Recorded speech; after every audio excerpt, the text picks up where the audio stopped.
Episode की शुरुआत में हम देखते हैं कि शूली जू को मैडम कोकून के बारे में बता रही होती है। तभी शांगू से एक इनवॉइस साइन करवाने के लिए लेकर आती है। असल में वो इनवॉइस न्याओ ने भेजा था क्योंकि वो लीव पर थी और वो चाहती थी कि उसकी जगह शूली उसे साइन कर दे, लेकिन उस टाइम शूली जू के साथ कॉल पर थी, जिसकी वजह से वो इनवॉइस को ठीक से नहीं पढ़ती है। और क्योंकि वो जू को भी नहीं मना पाती तो वो गुस्सा होकर फोन कट कर देता है। जिसके बाद हम देखते हैं कि शूली रात को जब बुक स्टोर के बाहर से गुजर रही होती है तो उसे वहाँ पर चैंग काम करते हुए दिखता है। अगले दिन जब वो वापस से आती है तो देखती है कि चैंग बुक स्टोर में काम करते करते सो गया था, जिससे कि वो चैंग के लिए कुछ पेपर्स और अपना काम दरवाजे पर ही छोड़कर जाती है। और चैंग की नींद भी तभी खुल जाती है जहाँ वो शूली को उसकी बुक के लिए इतनी मेहनत करता हुआ देखकर काफी खुश था और उसे देखकर स्माइल करने लग जाता है। दूसरी तरफ शूली जब ऑफिस पहुँचती है तो एडिटर यू गुस्से में वहाँ पर आ जाती है क्योंकि कल शूली ने जिस इनवॉइस पर साइन किया था उसके अंदर कुछ गलतियाँ थी। इस इनवॉइस में मिस्टेक्स भी पूरे डिपार्टमेंट की वजह से हुई थी क्योंकि वो लोग एक दूसरे पर ब्लेम डाल रहे थे। इसलिए एडिटर यू उन सब की सैलरी में से एक पनिशमेंट फीस काट लेती है और शूली की सैलरी तो 3800 युआन थी, जिसमें से उसके 1000 युआन काटने वाले थे। ये सोचकर वो अपने घर पर कैलकुलेशन कर रही होती है कि अब वो रेंट कैसे पे कर पाएगी और कैसे सेव करेगी। तभी उसके लैंडलॉर्ड भी वहाँ पर आ जाती है जो उसे बताते हैं कि कुछ ही टाइम में उसके बेटे की शादी होने वाली है, तो शूली को रूम खाली करना होगा क्योंकि अब से वहाँ पर उस लेडी का बेटा रहेगा और अगर शूली अब भी रुकना चाहती है तो उसे 500 युआन एक्स्ट्रा रेंट देना होगा। ये सुनकर शूली थोड़ा सा शॉक हो जाती है क्योंकि इतने छोटे रूम के उसे इतने पैसे देने पड़ेंगे, इसीलिए वो एक्स्ट्रा रेंट देने से मना कर देती है। इसकी वजह से लैंडलॉर्ड भी उसे रूम जल्दी खाली करने के लिए बोल देती है। अब शूली के पास अपने डैड के पास से कुछ पैसे बोरो करने के अलावा और कोई ऑप्शन नहीं बचा था, लेकिन जब वो डैड को कॉल करती है तो उसे पता चलता है कि उसके डैड के सारे पैसे उसकी मॉम ने ले लिए हैं। ये सुनकर शूली उनसे हेल्प नहीं मांगती और ना ही उन्हें सब कुछ बताकर परेशान करती है। इसकी वजह से वो अपने लिए नया घर ढूंढने लग जाती है। अगले दिन हम देखते हैं कि वो जू को कॉल करके उससे अपनी नॉवल की कवर पेज के लिए थीम डिसाइड करने के लिए बोलती है। वो काफी ज्यादा परेशान भी थी, इसकी वजह से वो जू से भी ठीक से बात नहीं करती और जू भी ये चीज समझ जाता है जहाँ वो उसे बताता है कि वो हॉस्पिटल में है तो शूली से बाद में बात करेगा। और शूली तो हॉस्पिटल का नाम सुनते ही थोड़ी सी टेंशन में आ जाती है और अर्जेंटली एक महंगी टैक्सी करके जू से मिलने के लिए निकल जाती है, जबकि हॉस्पिटल में जू नहीं बल्कि उसके डॉग का चेकअप चल रहा था। दूसरी तरफ हम चेंग को देखते हैं। असल में वो शूली से मिलने वाला था, लेकिन शूली ने उनकी मीटिंग पोस्टपोन कर दी थी, जिसकी वजह से वो शॉपिंग करने चला जाता है और उसे एक स्टोर पर कुछ सेंटेड कैंडल्स बहुत ज्यादा पसंद आती हैं, तो वो उन्हें खरीदने के लिए अंदर जाता है, जहाँ उसे पता चलता है कि वो कैंडल्स हील खरीदने पर उनके साथ फ्री आती है, यानी कि वो उन्हें डायरेक्टली परचेज नहीं कर सकता। लेकिन तभी ये सब बाइजी सुन लेती है जो कि वहीं पर शॉपिंग करने के लिए आई हुई थी। वो चेंग के लिए वो हील्स परचेज करने की बात करती है पर चेंग उसे मना करके वहाँ से जाने लग जाते हैं। तभी उसके दिमाग में कुछ आता है जिससे कि वो भाईजी से बात करने के लिए रुक जाता है। दूसरी तरफ शूली हॉस्पिटल पहुँचती है और जब देखती है कि वो तो एक एनिमल हॉस्पिटल है तो वो समझ जाती है कि जरूर जू की डॉग को कुछ हुआ है, इसलिए वो जू की तरफ भाग कर आती है।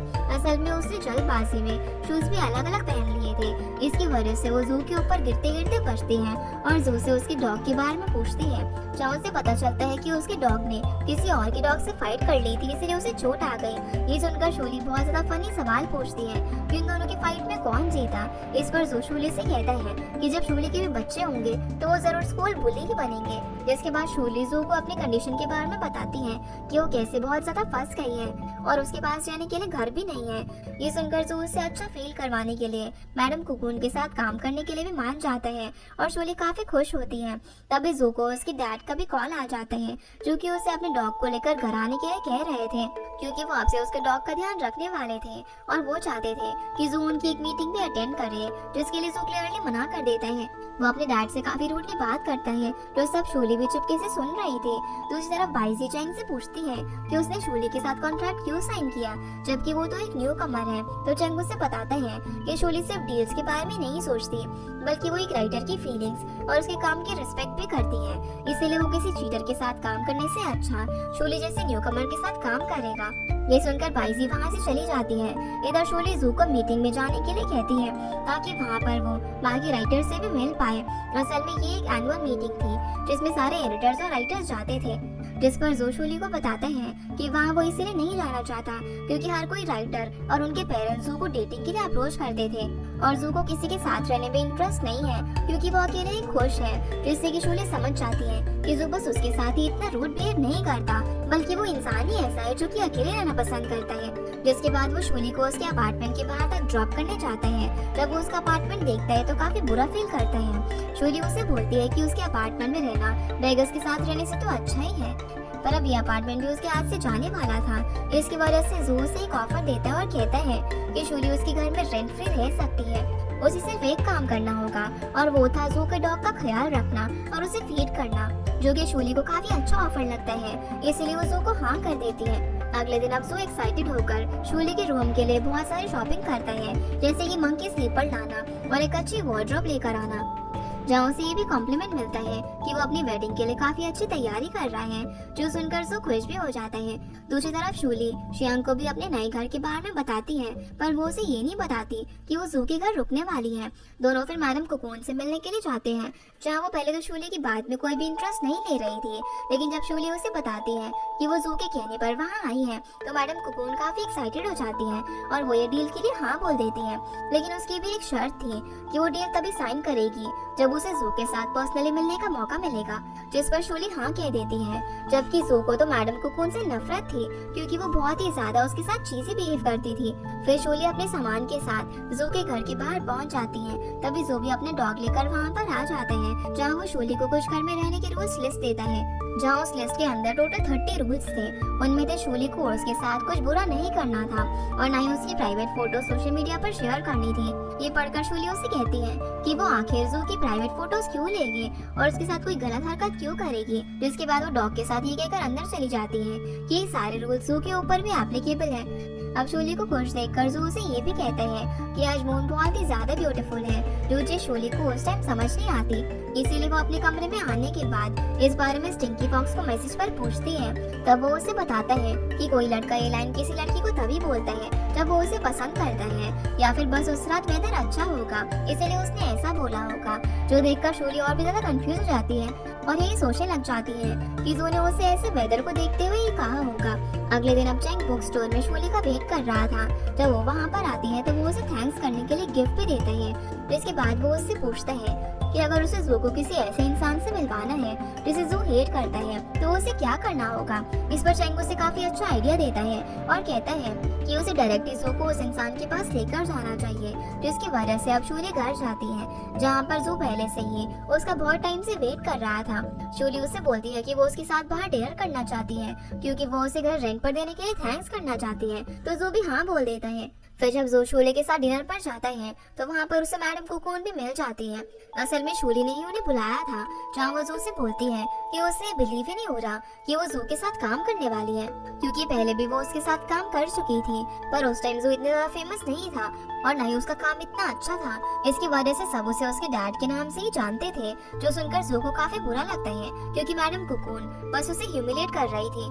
जिस वजह से जू और शूली वहाँ से मिस्टर शिया के साथ एक बुक डिस्कस करने का बहाना करके चले जाते हैं और उन दोनों ने डिनर भी नहीं किया था, इसीलिए वो स्टोर से कुछ नूडल्स भी परचेज करते हैं। वहाँ पर शूली स्टिंकी फॉक्स से आज का इंसिडेंट शेयर करती है और बताती है कि उसे नहीं पता था कि मैडम कोकून इतनी ज्यादा अनग्रेटफुल होगी और वो जू के लिए ऐसे कमेंट्स करेगी, जबकि जू हमेशा से एक बेस्ट राइटर है। जिसके बाद वो दोनों घर पर जा ही रहे थे, तभी उन्हें बाहर एडिटर यू मिल जाती है, जो कि अपनी बेटी शिव के साथ आई थी, क्योंकि उसे किसी जरूरी काम से ऑफिस जाना था।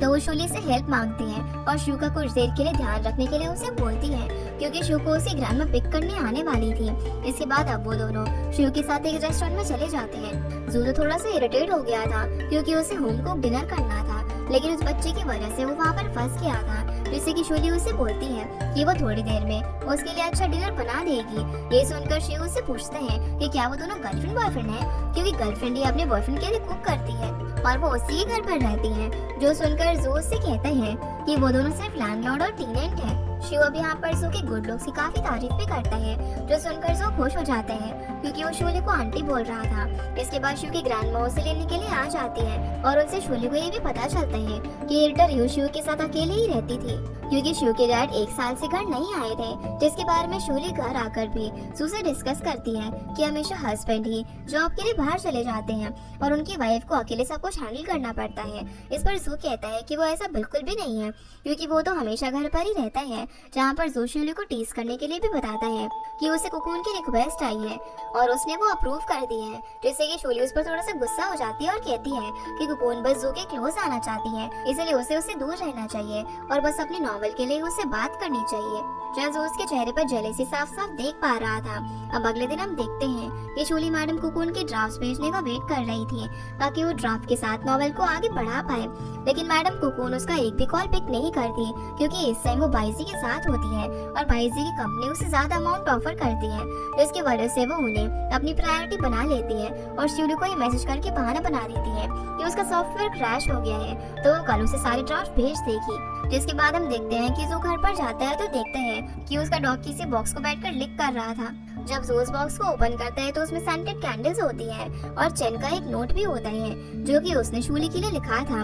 इसकी वजह से जो चेंग से मिलता है और उससे पूछता है कि वो जो के एडिटर को गिफ्ट क्यों भेज रहा है, जबकि उसने जू को कभी भी गिफ्ट नहीं दिया। और यही आर्ग्यूमेंट करते करते वो दोनों एक स्टॉल पर चले जाते हैं जहाँ पर बाइजी अपने एक और राइटर युनफे के साथ बैठी हुई थी। असल में युनफे भी चेंग को अपना आइडल मानता था और अब वो चारों एक साथ बैठ जाते हैं। जब चेंग को पता चलता है कि युनफे भी अपनी बुक चेंग की बुक के साथ ही लॉन्च करने वाला है तो बाइजी के मना करने पर भी वो लोग साथ में ड्रिंक करते हैं। चेंग यहाँ पर थोड़ा परेशान भी होता है क्योंकि पास में जब वो बाइजी के साथ काम करता था और उसके साथ रिलेशनशिप में था तब वो अपनी सबसे स्पेशल बुक लॉन्च करने वाला था जिसमें उसका 2 सालों का हार्डवर्क था, लेकिन उससे पहले युनफे ने भी अपनी बुक लॉन्च कर दी। असल में युनफे की बुक का कॉन्सेप्ट और राइटिंग में सेम चेंग की बुक का ही था, जिसकी वजह से चेंग को यही लगता था कि ये सब बाइजी ने अपने प्रॉफिट के लिए किया था और यही रीजन था कि चेंग ने उससे ब्रेकअप कर लिया। जिसके बाद हम देखते हैं कि चेंग कुछ ज्यादा ड्रंक हो गया था और जो उसे अपने घर पर लेकर जाता है जहाँ उसे देखकर शोली उसकी फिक्र करने लग जाती है। तो जो उसे बोलता है कि वो भी तो थक कर घर पर आया है तो शोली उसकी फिक्र क्यों नहीं कर रही है। जिसके बाद वो शोली को समझाता है कि वो चेंग के सामने बिल्कुल भी ना जाए क्योंकि जू के लिए चेंग को एक्सप्लेन करना मुश्किल हो जाएगा कि शोली उनके घर में क्या कर रही है। तभी चेंग अपनी जगह से खड़ा हो जाता है और शोली को देख भी लेता है, पर जो उसे बताता है कि चेंग बहुत ज्यादा ड्रंक है और उसे कल तक कुछ याद भी नहीं रहेगा तो शोली को कल तक बस अपने रूम में चेंग से छुपकर रहना होगा। अगले दिन अब जब जो जागता है तो देखता है कि चेंग तो पहले से ही किचन में बैठा हुआ था, उसने शोली को नहीं देखा था, पर वो जू को ये जरूर बताता है कि कल उसने शोली को अपने ड्रीम्स में देखा था और शोली और जू उसके सामने ही खड़े हुए थे। जो सुनकर जू उसे शोली के बारे में सोचने से मना करता है क्योंकि वो उसके एडिटर थे। दूसरी तरफ हम देखते हैं कि मैडम कोकून ने शोली को इनकम्प्लीट ड्राफ्ट सेंड कर दिए थे। जब शोली वो ड्राफ्ट हेड एडिटर और मिस्टर शिया को सेंड करती है तो थोड़ी ही देर बाद सोशल मीडिया पर वो ड्राफ्ट को एक कॉपी करके पोस्ट कर देता है, यानी कि बुक आने से पहले ही कवर पेज रिवील हो गया था, जिससे कि शोली थोड़ी सी टेंशन में आ जाती है क्योंकि ये काम किसका था उसे नहीं पता था। इसके बाद वो चेंग से मिलती है। चेंग भी उससे मिलने के लिए काफी खुश होता है, जहाँ वो दोनों जू के बारे में बात करते हैं और शोली को पता चल जाता है कि जू भी अपने डैड के कहने पर राइटर्स की एनुअल मीटिंग में जाने वाला है। इसकी वजह से शोली जल्दी से घर भी चली जाती है। जब जू घर से निकल रहा होता है तो शोली उसे उसका फोन, वॉलेट और सारी चीजें याद दिलाती है। इस पर जू कहता है कि वो कोई 3 साल का बच्चा नहीं है, लेकिन तभी शोली उसे आईडी कार्ड याद दिलाती है और सच में जू ने आईडी कार्ड नहीं लिया था। इसकी वजह से शोली उसे उसके रूम से आईडी कार्ड ढूंढ कर देती है, जिसके बाद जू मीटिंग में चला जाता है। इधर शोली मिस्टर शिया से मिलती है, जहाँ मिस्टर शिया उसे नॉवल का बैनर बताते हैं। असल में उसकी कैलीग्राफी चेंग के डैड ने फ्री में की थी क्योंकि वो जू के डैड के अच्छे फ्रेंड थे। इसके बाद शोली घर पर आती है। वो जू को कॉल करके बताती है कि मैडम कोकून उसके मैसेज का रिप्लाई नहीं कर रही है तो जू पर्सनली उसे मैसेज करे ताकि वो अपना काम जल्दी करे। और शोली ने भी आईडी कार्ड ढूंढने में जू की मदद की थी, तो अब जू को भी फेवर रिटर्न करना होगा, इसीलिए जू मैडम कोकून को मैसेज भी करता है। तभी उसके डैड भी वहाँ पर आ जाते हैं, जो जू से पूछते हैं कि वो इतना खुश होकर किससे बात कर रहे हैं क्योंकि वो तो हमेशा इरिटेटेड रहता है। इस पर जू ने बताते हैं कि वो उसके एडिटर है और वो अपनी नॉवल उसके साथ डिस्कस कर रहा था। अगले दिन अब शोली मैडम कोकून की ड्राफ्ट चेक करती है। उसने अभी भी ठीक से काम नहीं किया था, इसकी वजह से शोली को उससे पर्सनली मिलकर बात करनी पड़ती है। वो मैडम कोकून को समझाती है कि वो बस अपने फायदे के लिए शोली के पूरे डिपार्टमेंट को परेशान कर रही है और ऐसे ही चलता रहा तो कोकून को रिजेक्ट कर देगी और उसे कंपोजिशन भी देना पड़ेगा, जिसकी वजह से कोकून भी गुस्सा हो जाती है। दूसरी तरफ जू के डैड जू को उनके फ्रेंड्स के साथ डिनर करने के लिए कहते हैं और ये भी बताते हैं कि उनकी वजह से ही जू एक फेमस राइटर बन पाया है, जबकि उनके अंदर इतना टैलेंट भी नहीं है। ये सुनकर जू गुस्सा हो जाता है। वो अपने घर जाने के लिए उसी वक्त वहाँ से निकलता है। इसके बाद शोली को देखते हैं। वो जब नहाने के लिए जाती है तो अचानक उसके शावर का पाइप टूट जाता है, जिससे कि वो प्लम्बर को कॉल करती है और काफी पैनिक करने लग जाती है क्योंकि पूरे घर में पानी होने वाला था। लेकिन तभी जू भी वहाँ पर उसकी आवाज सुनकर बाथरूम में आ जाता है, लेकिन वो उसे बाथरूम में देखकर बाहर चला जाता है। थोड़ी देर बाद अब शूली कपड़े बदलकर उसे बात करने के लिए आती है। जो उसे कहता है कि अगर वो टाइम पर नहीं आता तो शूली उसके घर में जरूर एक वाटरफॉल बना देती है। शूली उससे पूछती है कि वो तो कुछ दिन बाद आने वाला था ना, तो वो इतनी जल्दी कैसे आ गया? जिस पर वो उसे कहता है कि शूली को उसके जल्दी आने से प्रॉब्लम है क्या, और वो पूरे घर में बाथरूम पहनकर क्यों घूम रही थी। ये सुनते ही शूली काफी ज्यादा शाई फील करने लग जाती है, क्योंकि जू ने उसे ऐसे देख लिया था। इसीलिए अब जू भी वहाँ से उसे बिना कुछ कहे चला जाता है, जिसकी वजह से शूली चेंग को कॉल करके पूछती है, तो चेंग उसे बता देता है कि जू की उसके डैड से आर्ग्यूमेंट हो गई थी। लेकिन वो शूली से ये भी पूछता है कि उसे कैसे पता कि जू घर पर वापस आ गया है, तो शूली बहाना बना देती है कि वो जू की लोकेशन ट्रैक कर सकती है। अगले दिन हम देखते हैं कि शूली को शियांग से पता चलता है कि मैडम कोकून ने शूली के साथ मीटिंग के बाद सोशल मीडिया पर ही पोस्ट कर दिया था कि वो युवानियो पब्लिशिंग हाउस के साथ कभी भी काम नहीं करेगी, क्योंकि उनकी कम्युनिकेशन स्किल्स बहुत ही खराब है। जो सुनकर शूली को कोकून पर काफी गुस्सा आ जाता है, लेकिन उसके पास कोकून से रिक्वेस्ट करने के बजाय और एक अच्छा आइडिया था, जिसके लिए वो मिस्टर लियांग से बात करने के लिए जाती है और उसे बताती है कि अगर वो लोग जू की बुक पर किसी स्केच के बदले कैलीग्राफी रखे तो कैसा रहेगा। असल में वो कैलीग्राफी थी चेंग के डैड की, जिस पर मिस्टर लियांग भी हाँ कर देते हैं, क्योंकि उसे भी आइडिया काफी अच्छा लगा। जिसके बाद शूली मैडम कोकून से मिलने के लिए जाती है। मैडम कोकून को लगा कि शूली उससे माफी मांगने के लिए आई होगी, जिसकी वजह से वो उससे एरोगेंट होकर बात करती है। लेकिन तभी शूली उसे टर्मिनेशन का पेपर देती है और बताती है कि वो लोग अब उसके साथ कॉन्ट्रैक्ट कैंसिल कर रहे हैं, क्योंकि मैडम कोकून के अंदर बात करने की स्किल्स नहीं है, और टर्मिनेशन के साथ साथ कोकून को अब और भी कंपनसेशन देना होगा, क्योंकि अब उन्हें उसकी जरूरत नहीं है। ये सुनकर कोकून काफी डर जाती है और शूली ठीक उसी तरह से उसकी इंसल्ट करके वहाँ से जाती है, जिस तरीके से कोकून ने जू की थी, उसे लेस डिजर्विंग बोलकर। फिर कोकून बाइजी से मिलती है, लेकिन बाइजी भी उसकी कोई हेल्प नहीं करती, जिसकी वजह से कोकून को सोशल मीडिया पर जाकर ये पोस्ट करना पड़ता है कि उसके रिलेशनशिप युआन पब्लिशिंग हाउस के साथ अच्छे हैं, और उसकी गलती की वजह से ही उसने पहले उन लोगों के बारे में गलत पोस्ट किया था। फिर मिस्टर शिया शूली की तारीफ करते हैं क्योंकि उसने काफी अच्छा काम किया था और उसकी हेल्प की थी शियांग ने। अब जब शूली घर आती है तो देखती है कि जू ने ना ही ब्रेकफास्ट किया था और ना ही वो अपने रूम से बाहर आया था, जिसकी वजह से वो उसके रूम के बाहर धुआं धुआं कर देती है, जिससे उसे दरवाजा खोलना पड़ जाता है। अब जैसे ही वो दरवाजा खोलता है तो शूली अचानक से अंदर चली जाती है और गलती से जू के ऊपर गिर जाती है। जू अब उसे अपने रूम से बाहर जाने के लिए बोलता है, तो शूली जबरदस्ती वहीं पर बैठ जाती है और जू का मूड ठीक करने के लिए उसे डिनर पर ले जाने की बात कहती है, जो देखकर जू भी काफी अच्छा फील करता है, क्योंकि पहली बार किसी ने उसके इमोशंस की इतनी केयर की थी। शूली अब उसे रेडी होने के लिए कुछ टाइम देखकर बाहर वेट करने लग जाती है और जू भी शूली की बात मानकर अच्छे से ड्रेसअप होकर बाहर आ जाता है, जिसे शूली भी देखती रह जाती है क्योंकि वो काफी हैंडसम लग रहा था। दूसरी तरफ हम बाइसी और यूनफाई को देखते हैं।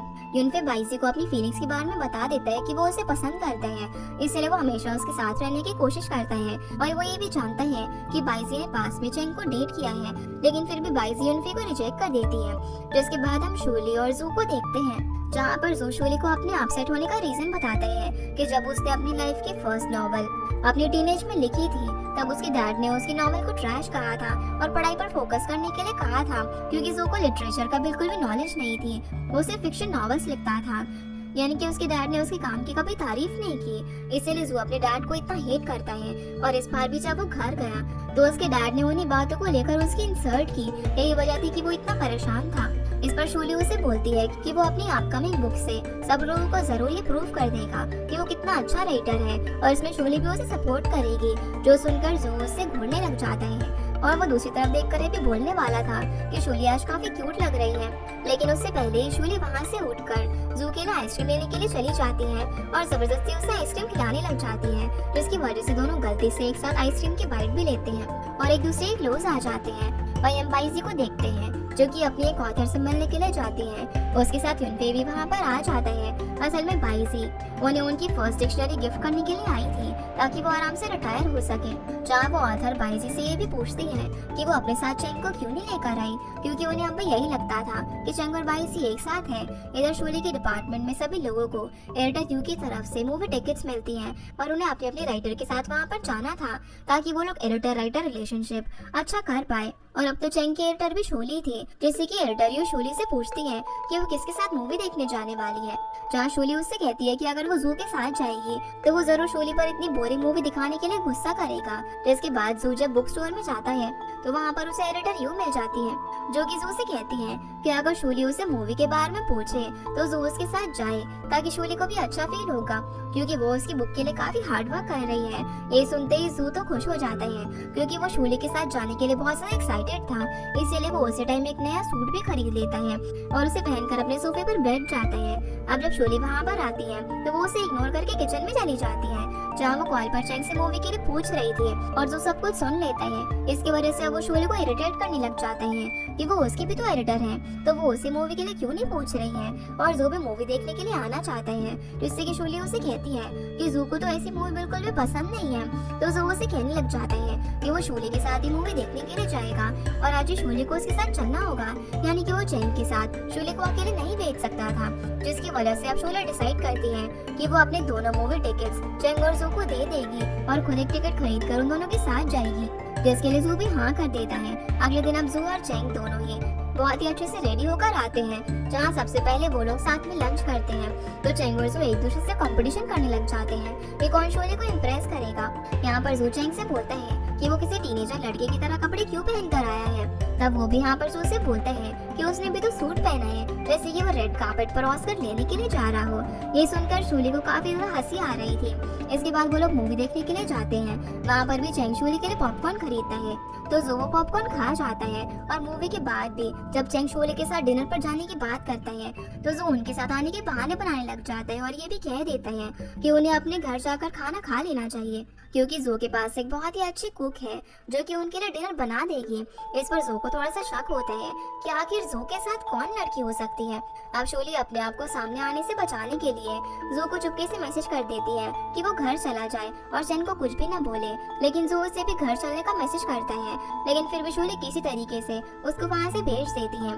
जिसके बाद डिनर पर शूली और चैंग उसकी बुक डिस्कस करते हैं। चैंग बताते हैं कि वो काफी ज्यादा नर्वस है, क्योंकि उसकी पिछली 2 बुक्स भी लॉस में गई थी और अब वो हारना नहीं चाहता। इस पर शूली उसे समझाती है कि वो एक बहुत ही जीनियस राइटर है, तो उसे इन सबसे फर्क नहीं पड़ना चाहिए। जहाँ वो जू की भी तारीफ करती है कि जू भी खुद को अपने डैड को प्रूव करना चाहता है, इसीलिए वो दोनों एक दूसरे से बहुत ज्यादा अलग होने के बाद भी सेम ही है, क्योंकि दोनों ही अपने आप को प्रूव करना चाहते हैं। हम देखते हैं कि जब शूली चैंग के साथ होती है तो दूसरी तरफ जू उसके घर आने का वेट कर रहा था, लेकिन शूली चैंग को ये समझाने में बिजी होती है कि उसे जू की वजह से डिमोटिवेट फील नहीं करना चाहिए, क्योंकि वो बहुत ही टॉक्सिक है। जो सुनकर चैंग उसका मजाक बनाता है कि ये सब चैंग को रिकॉर्ड करके जू को सुनाना चाहिए। इसके बाद हम देखते हैं कि चैंग की बुक स्टोर पर एक राइटर बैठी हुई थी। असल में उसने अपनी एक बुक किसी कंपनी को सबमिट की थी, पर उसे वहाँ से रिजेक्ट कर दिया गया था, जो देखकर राइटर थोड़ी सी दुखी होती है। तभी चैंग उसे कॉफी सर्व करने के लिए आता है, जहाँ उसकी नजर उसी टेबल पर रखी एक बुक पर जाती है, और चैंग को याद आता है कि वो बाईजी से भी पहली बार उस बुक की वजह से ही मिला था, क्योंकि उन दोनों को वो बुक बहुत ज्यादा पसंद थी और उस बुक के बारे में ही डिस्कस करते हुए उन दोनों ने एक दूसरे को इंट्रोड्यूस किया था। जिसके बाद हम बाईजी को देखते हैं, वो भी एक बार में बैठकर ड्रिंक कर रही थी, क्योंकि जब वो अपनी ओल्ड ऑथर से मिलने के लिए गई थी तो उन्होंने उसे 2 वॉचेस गिफ्ट करी थी, जो कि उन्होंने चैंग और बाईजी की शादी के लिए बचा कर रखी थी। और यही सब याद करके बाईजी चैंग को कॉल कर देती हैं, जिसकी वजह से चैंग उसे बाहर में लेने के लिए भी जाता है, लेकिन उससे पहले ही युनफे बाईजी को लेने के लिए आ जाता है।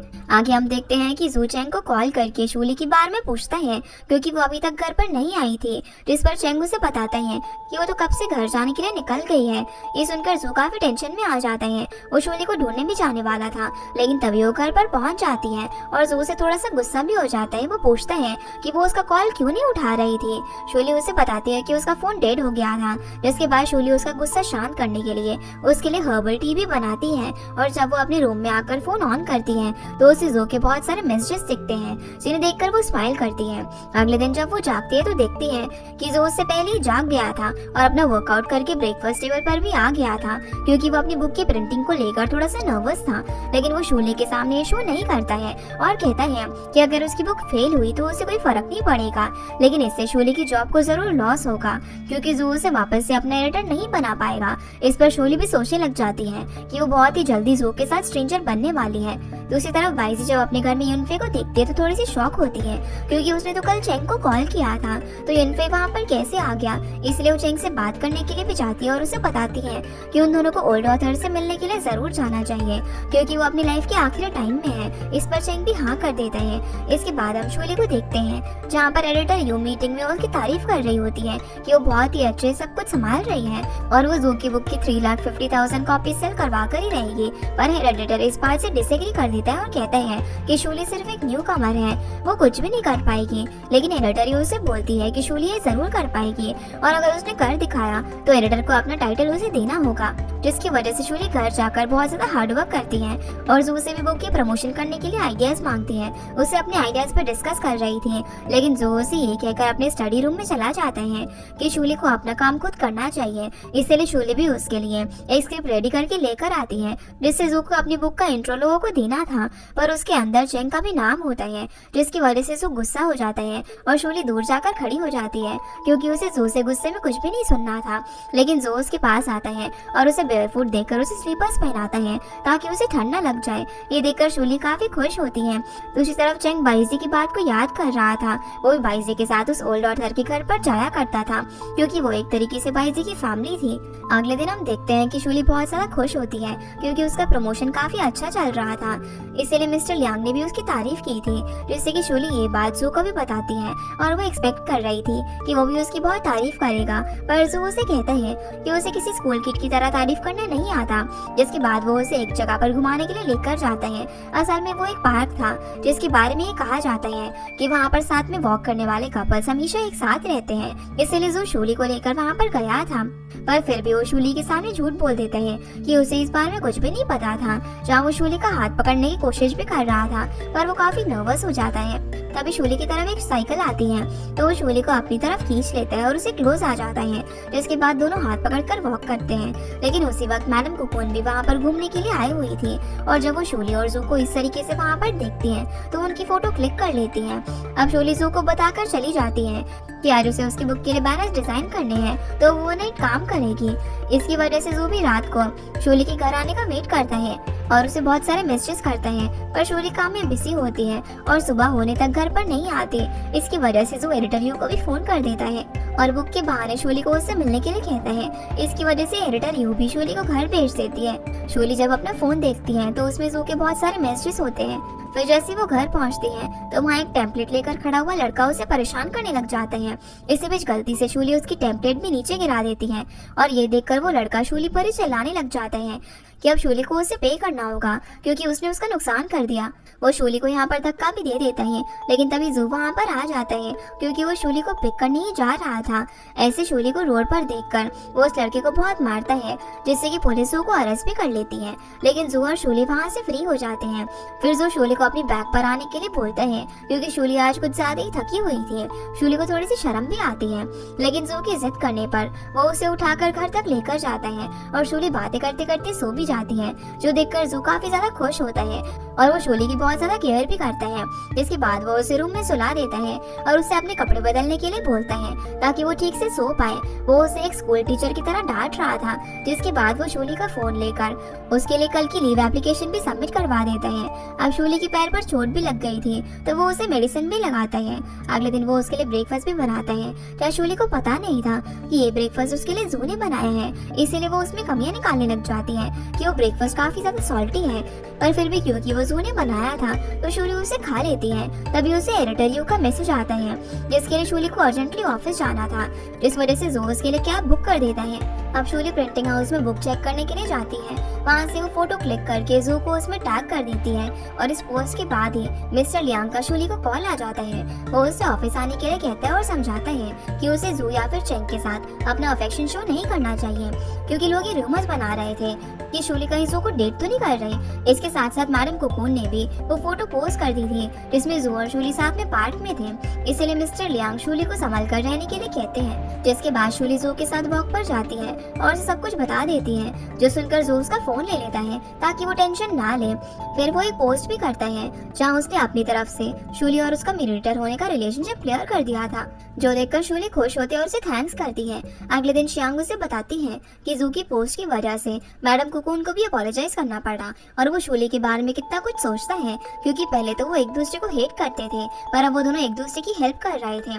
जिसके बाद एडिटर यू शूली को मिस्टर शिया से मिलने के लिए कहती है, क्योंकि मिस्टर शिया को उसकी हेल्प चाहिए थी और वो बीमार होने के बावजूद भी इतना काम कर रहे थे, जिसकी वजह से शूली उनके लिए मेडिसिन भी लेकर जाती है। और उनके जाने के बाद मिस्टर शिया एडिटर यू से बात करते हैं, जहाँ वो ये कहते हैं कि शूली बिल्कुल एडिटर यू की तरह है, क्योंकि जब एडिटर यू की भी फर्स्ट बुक लॉन्च हुई थी तब वो बिल्कुल शूली की तरह मेहनत करती थी। एडिटर यू अपनी फर्स्ट बुक भी देखती है और उसके अंदर एक फोटो होता है जिसे देखकर वो थोड़ा सा इमोशनल हो जाती है। इधर बुक की प्री सेल बढ़ती जा रही थी, जिससे कि पूरा डिपार्टमेंट काफी ज्यादा खुश हो जाता है और शूली की कलीग उसे ये भी कहती है कि अब तो शूली को बोनस भी मिलने वाला है, तो वो अपने लिए नया घर ले सकती है, जिससे शूली जू के बारे में सोचने लग जाती है। वो शियांग को भी बताती है कि उसे अब अकेली नहीं रहना है, क्योंकि वो बहुत ही खुश है कि वो घर जाती है तो एक डॉग और उसका लैंडलॉर्ड उसका वेट करता है और उसे वेलकम करता है। तो शियांग कहती है कि कहीं वो अपने लैंडलॉर्ड को पसंद तो नहीं करने लग गई है। इस पर शूली क्लियरली मना कर देती है।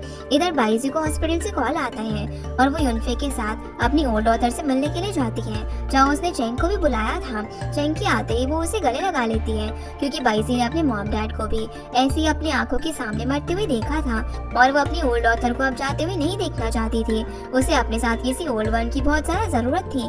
वहीं हम शूली को देखते हैं, वो जू के साथ डिनर कुक कर रही थी, जहाँ वो उसे सब कुछ अच्छे से समझा रही थी, क्योंकि वो उसके घर से बहुत जल्दी शिफ्ट करने वाली थी। वो नहीं चाहती थी कि जू अपना डिनर भी खुद ना बना पाए। इसकी वजह से जू थोड़ा सा गुस्सा हो जाता है और वो शूली से पूछता है कि क्या कभी उसने शूली को टॉर्चर किया है या फिर किसी काम के लिए फोर्स किया है, क्योंकि वो इतनी जल्दी में है उसका घर छोड़ने के लिए, जबकि जू ने कुछ टाइम पहले ही उसके लिए नया फर्नीचर लिया था। और इसी बात पर वो दोनों एक दूसरे से नाराज भी हो जाते हैं। शूली स्टिंकी फॉक्स को अब मैसेज करती है कि उसकी अपने लैंडलॉर्ड से लड़ाई हो गई है, तो उसे क्या करना चाहिए, क्योंकि वो तो इसीलिए शिफ्ट करना चाहती थी क्योंकि वो उस पर बर्डन नहीं बनना चाहती।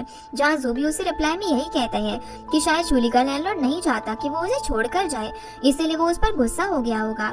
दूसरी तरफ बाइजी और चेंग जब ऑथर से मिलने के लिए जाते हैं तो अपनी बीमारी के चलते यूनफे को ही चेंग समझने लग जाती है और चेंग के सामने ही यूनफे को बाइजी से प्रॉमिस करने के लिए बोलती है कि चेंग कभी बाइजी को अकेला नहीं छोड़ेगा और हमेशा वो दोनों एक दूसरे के साथ में खुश रहेंगे। अब जब ये लोग बाहर आ जाते हैं तो चेंग यही सब सोचकर काफी दुखी हो जाता है। तभी उसे शूली का कॉल आता है, जो कि उसे बुक डिस्कस करने के लिए बुक स्टोर बुलाती है। चेंग काफी डिस्ट्रैक्टेड फील कर रहा था, जिससे कि वो शूली से ये भी पूछता है कि अगर उसे अपना पास्ट हमेशा के लिए भुलाना हो तो वो क्या करे। शूली उसे समझाती है कि उसे अपना पास्ट कभी भूलना नहीं चाहिए, क्योंकि चेंग आज जो कुछ भी था वो अपने पास्ट की वजह से ही है और उसे बस पॉजिटिव रहकर मोटिवेट फील करना चाहिए। ये सुनकर चेंग को भी थोड़ा सा अच्छा फील होता है। अगले दिन अब जू और शूली साथ बैठकर अपनी बुक की प्री सेल देखते हैं और उनकी बुक की सेल्स अचानक से बहुत ज्यादा बढ़ गई थी, जो देखकर वो इतने खुश होते हैं कि एक दूसरे को गले लगा लेते हैं। और शूली उससे कुछ कहने ही वाली थी, लेकिन तभी चेंग उनके घर पर आ जाता है, जिससे कि शूली को जू के रूम में छुपना पड़ जाता है। असल में वो चेंग की नजरों में आने ही वाली थी, पर चेंग को इमरजेंसी में टॉयलेट जाना था, इसीलिए वो उस पर इतना ध्यान नहीं दे पाता। जिसके बाद चेंग और जू साथ बैठ जाते हैं और शूली जू को मैसेज करके बताती है कि वो अभी भी उसके रूम में ही है, वो कहीं उसे भूल ना जाए। तो जू उसे वेट करने के लिए बोलते हैं। वो आज काफी खुश भी था, जिसकी वजह से चेंग और वो दोनों ड्रिंक भी करते हैं। चेंग बताता है कि वो आज यहीं पर रुकेगा और उसे रात को पहनने के लिए कपड़े भी चाहिए, जहाँ पर जू भी इतना ड्रंक होता है कि वो भूल जाता है कि शूली उसके रूम में है। फिर भी वो चेंग को वहाँ पर भेज देता है, लेकिन तभी उसे याद आता है तो वो चेंग के पीछे चला जाता है। तब तक शूली वापस से छुप जाती है। अब शूली को भी वहीं पर वेट करते करते जू के बेड पर ही नींद आ जाती है। जब सुबह शूली की आंख खुलती है तो देखती है कि जू उसे अपना डॉग समझकर पकड़कर सोया हुआ था। जब शूली उसे दूर होने की कोशिश करती है तो वो दोनों ही बेड से नीचे गिरते हैं। जिसके बाद शूली उसे ड्रिंक करने से मना करती है और ये भी कहती है कि वो कुछ भी टॉलरेट नहीं कर सकता, इसीलिए वो ड्रंक होकर उसके पास ही सो गया था। शूली अब दरवाजा खोलकर बाहर भी जाने वाली थी, लेकिन जैसे वो दरवाजा खोलती है तो बाहर चेंग खड़ा होता है, जो उसे देख लेता है। ये देखते ही शूली वापस से दरवाजा बंद कर देती है और काफी ज्यादा डर जाती है। चेंग अब शूली के बारे में जू से क्लैरिफिकेशन मांगता है कि आखिर वो दोनों साथ में क्या कर रहे थे, जहाँ पर जू सब कुछ एक्सप्लेन कर देता है कि शूली उसकी टीनेंट है और उससे ज्यादा कुछ भी नहीं है। उसने शोले की मदद इसीलिए की क्योंकि वो उसकी बुक की एडिटर है। जो सुनकर चैंग खुश हो जाता है और कहता है कि अगर वो दोनों रिलेशनशिप में नहीं है तो अभी भी चैंग के पास चांस है। इसलिए वो शोले को अपनी गर्लफ्रेंड बनाने के लिए प्रपोज कर देता है और वो ये भी कहता है कि वो उसके साथ अपनी बुक भी कल साइन कर देगा। जो सुनकर शोले खुश तो होती है पर उसे कुछ भी समझ नहीं आता कि उसे चैंग को क्या जवाब देना चाहिए। ये सब सुनकर जो काफी ज्यादा जेलस हो जाता है तो वो चैंग को अपने घर से बाहर निकाल देता है, जिसके बाद वो अपने डोर लॉक का पासवर्ड भी चेंज कर देता है ताकि चैंग उसके घर में ना आ पाए। दूसरी तरफ हम देखते हैं कि शोले काफी ज्यादा परेशान होती है। वो ये बोल रही थी कि चैंग ने उसे प्रपोज क्यों किया जबकि वो तो ये सब जू से एक्सपेक्ट कर रही थी। इसके बाद वो बुक साइन करने के लिए चैंग से मिलने बुक स्टोर जाती है। वहाँ पर जू भी उस पर नजर रखने के लिए आ जाता है, लेकिन जब उसे शक होता है कि उन दोनों ने उसे पहचान लिया है तो वहाँ से चला जाता है। शोले भी अब चैंग के प्रपोजल का जवाब देती है, जहाँ वो चैंग से सॉरी कहती है और बताती है कि वो किसी और को पसंद करती है, लेकिन चैंग उसे अब भी बोलता है कि वो गिव अप नहीं करेगा। दूसरी तरफ हम बाइजी और उसी ऑथर यानी कि मिस लियो को देखते हैं, जहाँ बाइजी को समझा रही थी कि जब मिस लियो की शादी हुई थी तब वो अपने हस्बैंड से इतना प्यार नहीं करती थी, पर जैसे जैसे टाइम बीतता गया वो एक दूसरे के क्लोज आ गए और जब उसके हस्बैंड की डेथ हुई तब जाकर मिस लियो को पता चला कि उसने बहुत कुछ खो दिया है। जिससे कि वो बाइजी को यही समझाना चाहती थी कि वो कभी चैंग को अपनी लाइफ से जाने ना दे, क्योंकि किसी के जाने के बाद ही हमें उनकी वैल्यू अपनी लाइफ में पता चलती है। जो सुनकर बाइजी मिस लियो को कुछ भी नहीं कह पाती। फिर वो अपने ऑफिस जाती है तो चैंग ने सभी के लिए मैक्रोन्स भेजे हुए थे और चियांग ये चीज सोशल मीडिया पर पोस्ट कर देती है, जिस पोस्ट को जो भी देख लेता है। उसी टाइम शोले को कॉल करके मैक्रोन्स खाने से मना कर देता है और समझाता है कि वो उन्हें खाने से मोटी हो जाएगी, पर शोले उसकी बात नहीं सुनती और बोलती है कि वो सिर्फ जेलस फील कर रहे हैं, इसलिए उसे इतना गुस्सा आ रहा है। फिर वो शोले के घर आने का वेट करने लग जाता है और जब वो आती है तो वो उसे बताता है कि उसने डिनर नहीं किया है। जिसके साथ साथ वो शोले से चैंग के बारे में भी पूछता है कि उसने उसे क्या जवाब दिया, तो शोले उसे कुछ भी नहीं बताती। फिर शोले बुक के प्रमोशन के लिए चली जाती है। वहाँ उसे मिलने के लिए वही बुक स्टोर वाली राइटर आती है जिसका नाम सो हैंग था। वो हेड एडिटर से मिलने के लिए आई थी, जहाँ उसे पहचानते ही शोले उसकी बुक की तारीफ भी करती है।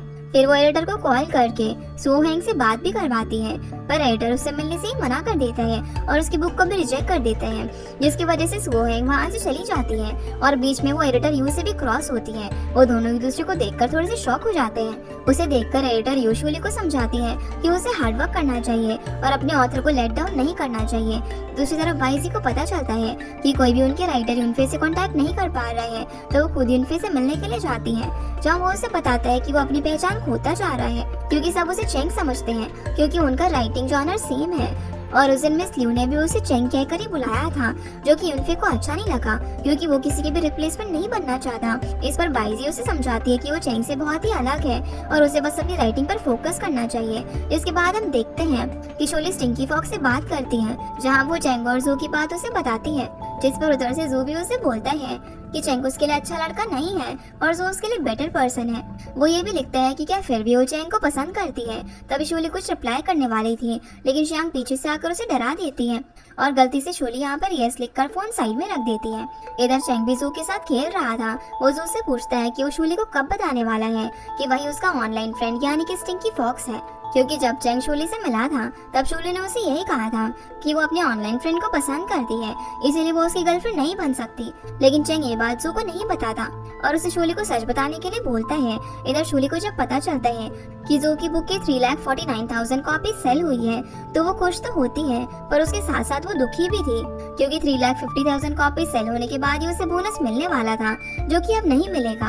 और यहाँ एडिटर उन लोगों को और परेशान करने के लिए उन पर ही ब्लेम डालने लग जाता है और रियलिटी को एक्सेप्ट करने के लिए कहता है। शोले की यहाँ पर उससे आर्ग्यूमेंट भी हो जाती है, पर वो उसका बॉस था तो शोले ज्यादा कुछ बोल नहीं पाती। जिसके बाद हम देखते हैं कि मिस्टर शिया अनाउंस करते हैं कि वो ऑथर्स अवार्ड की लिस्ट में जू की बुक को भी ऐड करना चाहते हैं और शोले को जू को अवार्ड एक्सेप्ट करने के लिए मनाना होगा, जो काम पहले तो शोले को आसान लग रहा था, पर जब वो जू को फोन करती है तो जू उसे क्लियरली मना कर देते हैं। जिसके बाद चियांग शोले को बताती है कि मिस्टर शिया 20 साल से कोशिश कर रहे हैं कि उनकी सबमिट की हुई बुक्स और ऑथर्स को भी अवार्ड मिले, लेकिन वो हमेशा फेल होते गए हैं और ये साल उनका आखिरी भी है क्योंकि वो रिटायर हो रहे हैं, तो शोले को किसी भी तरीके से जू को मनाना ही होगा। दूसरी तरफ बाइजी भी चैंग को अपनी कंपनी के एक इवेंट में आने के लिए रिक्वेस्ट करती है, क्योंकि वो चाहती थी कि चैंग अपने आइडियाज दूसरे राइटर्स के साथ भी शेयर करे और फ्यूचर में वो आपस में हेल्प भी कर पाए। जिसके बाद हम एडिटर यू को देखते हैं जो कि सो हैंग से मिलने के लिए उसके घर के बाहर जाती है, पर उससे मिले बिना ही वहाँ से चली जाती है। इधर एडिटर मिस्टर लियांग के साथ होता है और हम जान पाते हैं कि जो की बुक की सेल्स 3,50,000 से भी ऊपर गई थी, लेकिन क्योंकि एडिटर को शूली से हटना नहीं था, इसलिए उसने मिस्टर लियांग से कहकर नंबर से चेंज करवा दिए, क्योंकि वो शूली को आगे बढ़ता हुआ नहीं देखना चाहता था। जहाँ वो लोग ये भी डिस्कस करते हैं कि उन्हें किस तरीके से एडिटर यू को भी उसकी पोस्ट से हटाना होगा, ताकि हेड एडिटर जो है वो चीफ एडिटर बन जाए और सब कुछ उसके कंट्रोल में आ जाए। सीन अब शूली पर आता है। उसके पास एक बहुत ही अच्छा आइडिया था जो कि उसे श्याम से मिला था। इसके चलते वो जू के सामने स्टमक पेन होने का नाटक करती है ताकि वो जू से अपनी बात मनवा पाए, लेकिन जू उसकी एक्टिंग पकड़ लेता है और शूली से बोलता है कि अगर अब उसने उसे अवार्ड में जाने के लिए फोर्स किया तो वो उसका रेंट बढ़ा देगा, जो सुनकर शूली काफी इरिटेट हो जाती है। और इसी के साथ हमारा ये एपिसोड यहीं पर खत्म हो जाता है। तो गाइस ये थी आज की वीडियो एंड आई होप आप लोगों को ये वीडियो पसंद आई होगी, तो इस वीडियो को लाइक कर चैनल को सब्सक्राइब जरूर कीजिएगा। आपसे फिर मिलते हैं इस ड्रामा के अगले एपिसोड में, तब तक के लिए गुड बाय।